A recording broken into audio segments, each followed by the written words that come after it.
Hello dear students, स्वागत है आप सभी का कैप्टन क्लासेस फिजिक्स में। मैं हूं सौरभ कुमार। जैसे कि आप सभी जानते हैं, जो वीडियो लेक्चर्स हम प्रोवाइड करा रहे हैं उसमें हम लॉन्ग क्वेश्चन जो रहते हैं आपके क्लास 12th में जो 5 नंबर में आते हैं उनको डिस्कस कर रहे हैं, जिनको लेकर हम पहले भी वीडियोस अपलोड कर चुके हैं।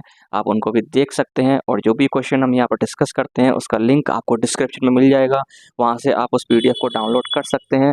और आज हम देखेंगे क्वेश्चन 5,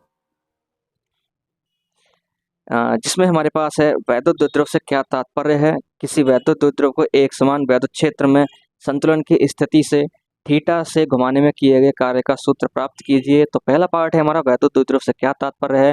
यहाँ पर आपको आई बटन दिख रहा होगा, वहाँ से आप जाकर के इस परिभाषा को देख सकते हैं। इसमें हम देखेंगे इसका सेकंड पार्ट, किसी वैद्युत द्विध्रुव को एक समान वैद्युत क्षेत्र में संतुलन की स्थिति से थीटा से घुमाने में किया गया कार्य। तो सबसे पहले हमें इन्होंने कहा है कि एक समान वैद्युत क्षेत्र में, तो हमें पता होना चाहिए कि एक समान वैद्युत क्षेत्र क्या होता है। ठीक है, वैद्युत क्षेत्र क्या होती है, एक सदिश राशि होती है और सदिश राशि में परिमाण के साथ साथ दिशा भी होती है।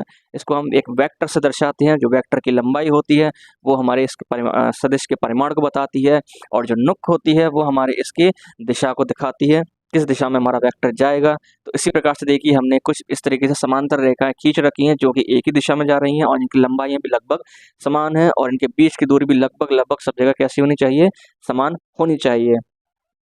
तो आइए अब आगे बढ़ते हैं अपने सवाल पर। तो उन्होंने कहा है कि एक वैद्युत द्विध्रुव एक समान वैद्युत क्षेत्र में रखा हुआ है। तो हम जानते हैं जब भी कोई वैद्युत द्विध्रुव एक समान वैद्युत क्षेत्र में किसी कोण पर रखा होता है तो उस वैद्युत द्विध्रुव पर एक बल आघूर्ण कार्य करता है। तो द्विध्रुव पर लगने वाला बल आघूर्ण टाउ बराबर PE साइन थीटा, समीकरण नंबर 1। अब ये बल आघूर्ण इस द्विध्रुव को इस वैद्युत क्षेत्र में घुमाने का कार्य करता है और हमें जो ज्ञात करना है वो ज्ञात करना है इस द्विध्रुव को साम्यावस्था से थीटा कोण पर घुमाने में किया गया कार्य। तो यहाँ पे हम ज्ञात करेंगे वैद्युत द्विध्रुव को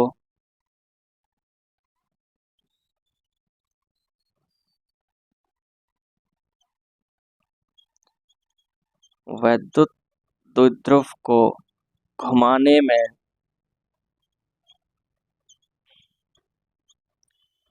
बाह्य स्रोत द्वारा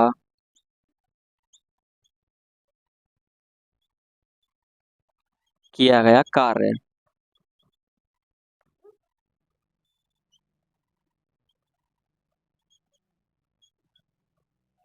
जो कार्य होगा वो हो जाएगा हमारे पास बल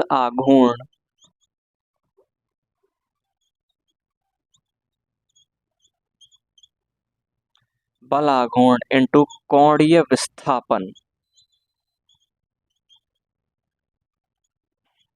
देखिए, जैसे ही हम यहाँ पर बड़ी आसानी से देख सकते हैं, ये हमारा वैद्युत क्षेत्र की दिशा है। यहाँ पर हमारा एक वैद्युत द्विध्रुव से थीटा कोण पर रखा हुआ है। हमें क्या करना है, हमें इस वैद्युत द्विध्रुव को बहुत ही अति सूक्ष्म कोण डी थीटा कोण से घुमाना है। उसका हमें कार्य हमने निकाल लिया है। तो जैसे कि देख सकते हैं, जो बल आघूर्ण लग रहा है वो उस पर टाउ लग रहा है और जो कोणीय विस्थापन है हमने वो डी थीटा माना हुआ है। जो कार्य होगा वो हमने डी डब्ल्यू मान लिया। छोटा विस्थापन तो हमने कार्य भी उसी हिसाब से छोटा माना है। आप यहाँ पर अब टाउ का मान लगा दीजिए समीकरण 1 से। टाउ बराबर PE sine theta D theta. अब हम मान के चलते हैं, हमने इस द्विध्रुव को θ1 कोण से θ2 कोण पर घुमा दिया है। जिस तरीके से मान लीजिए ये वैद्युत द्विध्रुव में पहले स्थिति में θ1 कोण से था, हमने इसको घुमा के इसकी स्थिति वैद्युत क्षेत्र के साथ θ2 कर दी है। तो जो कार्य हो जाएगा उसके लिए हम यहाँ पर इसका समाकलन करेंगे। समाकलन का साइन आप इस तरीके से देख लीजिए, ये समाकलन का चिन्ह होता है। dw दोनों ओर का हम समाकलन कर देंगे। PE sine theta D theta, स्थिति θ1 से θ2 पर। हम ये मान के चलते हैं जब θ1 पे था तो हमने कोई कार्य नहीं किया था, जब हम θ2 पर है तो हमने जो कार्य किया है वो W कार्य हो गया। dw का समाकलन जो हो जाएगा वो W हो जाएगा। इसकी लिमिट हो जाएंगी 0 से W, इसको हम लिमिट बोलते हैं। इसी तरीके से देखिए यहाँ पर P और E, P हमारा वैद्युत द्विध्रुव आघूर्ण है और E हमारा वैद्युत क्षेत्र की तीव्रता है। दोनों ही नियत है, जबकि हम जानते हैं क्वेश्चन में उन्होंने पहले ही कह दिया है जो हमारा वैद्युत द्विध्रुव है वो एक समान वैद्युत क्षेत्र में रखा हुआ है, जो कि समय के साथ परिवर्तित नहीं हो रहा है। तो ये दोनों वैल्यूज हमारी कांस्टेंट होगी, तो ये बाहर हम इसको लिख लेंगे। तो जो हमारा समाकलन होगा वो होगा साइन थीटा डी थीटा का। इसकी लिमिट हम लगा देंगे θ1 से θ2, और हम जानते हैं साइन थीटा का जो समाकलन होता है वो होता है माइनस का कॉस थीटा, पीई। तो साइन थीटा का समाकलन हमारे पास हो गया माइनस का कॉस थीटा। इसकी लिमिट हमारे पास θ1 से θ2। अब यहाँ पर हम लिमिट लगाएंगे, डब्ल्यू की जगह इसको रखेंगे। फर्स्ट लिमिट पुट हो गई, उसके बाद हम माइनस लगाते हैं, उसके बाद हम सेकंड लिमिट पुट करेंगे, डब्ल्यू की जगह पर हम 0 लगाएंगे। ये इस तरीके से हम लिमिट पुट करते हैं। डब्ल्यू में से 0 घटाएंगे तो हमारे पास डब्ल्यू हमें मिल जाएगा। इस माइनस को हम बाहर लिख लेते हैं, ये हो जाएगा पीई। इसी तरीके से हम यहाँ पर भी लिमिट रखेंगे। एक बार थीटा की जगह θ2 अपर लिमिट रखना बोलते हैं, इसे हम फिर हम माइनस का साइन लगाएंगे, और फिर हम इसमें लोअर लिमिट रखेंगे θ1। इस माइनस का आप अंदर गुणा कर सकते हैं, तो ये हो जाएगा आपके पास कॉस, माफ कीजिएगा यहाँ θ2 था ये, तो ये हो जाएगा कॉस θ1 माइनस कॉस θ2। इतना जूल आपको कार्य करना पड़ेगा, बाह्य स्रोत द्वारा इतना जूल कार्य किया जाएगा। अब जो हमसे पूछा है, इन्होंने कहा है कि इस द्विध्रुव को साम्यावस्था से थीटा कोण से घुमाने में किया गया कार्य। तो उस स्थिति में क्या हो जाएगा हमारे पास, साम्यावस्था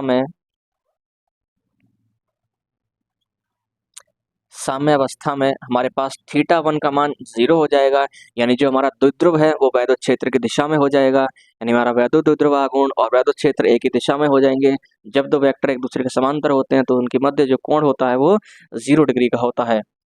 और θ2 हमारे पास थीटा हो जाएगा, जिस कोण तक उन्होंने हमसे कहा है। तो जो कार्य हो जाएगा वो हो जाएगा पीई। कॉस θ1 की जगह हम 0 रख देंगे, और θ2 की जगह हम थीटा रख देंगे, और हम जानते हैं cos 0 का मान होता है हमारे पास 1, cos 0 का मान हमारे पास 1 होता है। ये मान हम यहाँ लगा देंगे, तो ये हो जाएगा हमारे पास पीई 1 माइनस कॉस थीटा। ये हमें बाह्य स्रोत द्वारा इतना कार्य किया जाएगा। अब हम जानते हैं P बराबर होता है Q इंटू 2L। P का ये मान हम रख देंगे, तो W बराबर हो जाएगा हमारे पास Q 2L E 1 minus cos theta. इतना हमारे पास कार्य हो जाएगा, ये बाह्य स्रोत द्वारा जूल। तो इस तरीके से हमने क्वेश्चन 5 का सॉल्यूशन देखा। इसी तरीके से आपको क्वेश्चन 6 प्रोवाइड कराया जाएगा। अगर आपको कोई परेशानी है, कोई क्वेरी है, तो आप हमें कमेंट कर सकते हैं।